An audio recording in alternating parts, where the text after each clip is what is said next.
Fala galera, Laerte Viana na área.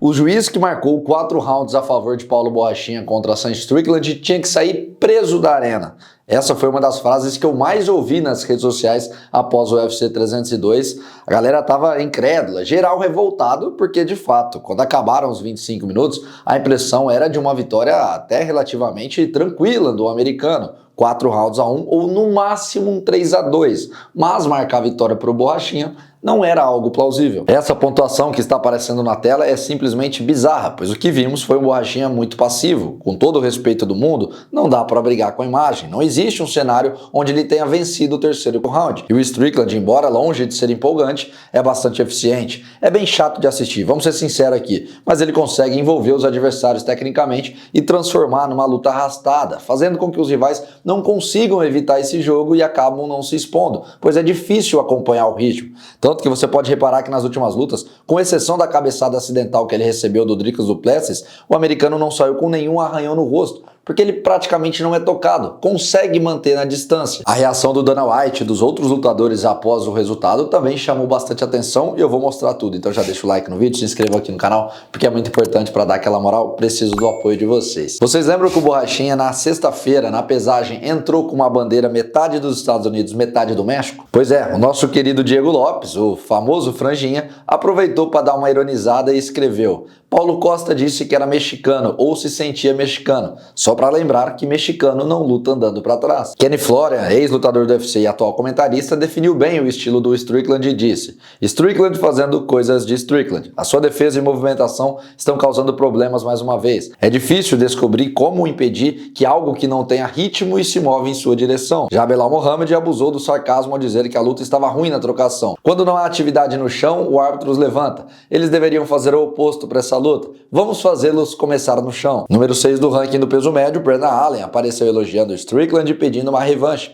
para definirem o próximo desafiante da categoria. O que mais tivemos nas redes sociais foram lutadores reclamando, dizendo que foi a pior pontuação da história que eles já viram. Calma, não acho que seja para tanto, já tivemos outras barbaridades, mas eu concordo que realmente não consigo em nenhuma ótica apontar 4 rounds a favor do Paulo Borrachinha. Mas quem ficou ainda mais irritado, eu poderia dizer revoltado com a pontuação dos juízes, foi Dana White, que quando questionado a respeito do assunto na coletiva após o UFC 302, disparou o seguinte, abre aspas: isso não foi estranho, foi uma merda de uma loucura, isso que foi, é insano, esse cara nunca mais deveria julgar uma luta no UFC, eles deveriam chutá-lo para as ligas menores e deixá-lo melhorar seu julgamento, é inacreditável, como alguém que não é a porra de um completo lunático poderia marcar essa luta como decisão dividida? Eu nem sei o que dizer sobre isso. Insano. Esse cara não deveria mais julgar grandes lutas. E na moral, eu concordo com o Dana White no sentido de que é um tanto quanto revoltante a gente ver que, independente dessa luta,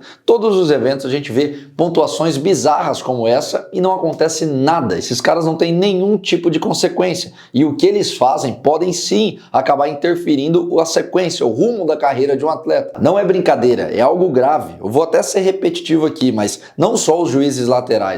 O árbitro da luta do Chris Weidman contra o Bruno Blindado, esse cara não ter tido nenhum tipo de punição, pra mim é um claro recado de impunidade. Deveria servir como exemplo se afastassem o responsável, mas uma semana depois ele estava trabalhando normalmente em outro evento do UFC. Que eu me lembre mesmo, apenas o meu amigo Mario Yamazaki acabou sofrendo uma punição severa, né? Foi afastado, nunca mais voltou pro UFC desde 2018, quando de fato errou e errou feio naquela luta da Valentina Shevchenko contra a Priscila Pedrito. Não me lembro de outro caso. Vocês lembram? O resto acaba passando impune. Mas até quando? Em relação ao Borrachinha e sua equipe, eu procurei em todas as redes sociais até o momento da gravação desse vídeo e não encontrei nada. Apenas no Twitter ele escreveu um obrigado a todos, se limitou a dizer isso. De resto, sumiu por completo, o que é compreensível, né? Cada atleta tem a sua maneira de lidar com a derrota, que deve ser um sabor amargo, difícil demais de aceitar. Cada um tem o seu tempo para absorver e entender quais são os ensinamentos que aquele resultado traz. Nesse caso, agora são 4 derrotas em 5 lutas e aquele Borrachinha que empolgou o mundo até 2019 parece não existir mais. Está cada vez mais distante do estilo empolgante e agressivo.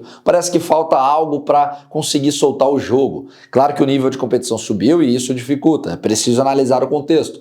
Mas algo de diferente precisa ser feito. Muita gente se perguntando, mas e daqui pra frente? Qual vai ser o próximo passo do Borrachinha? Fim da linha no UFC? Calma, não é para tanto, óbvio que não. Tem emprego garantido aí para muito tempo, Borrachinha, não tem nada de demissão, nada do tipo.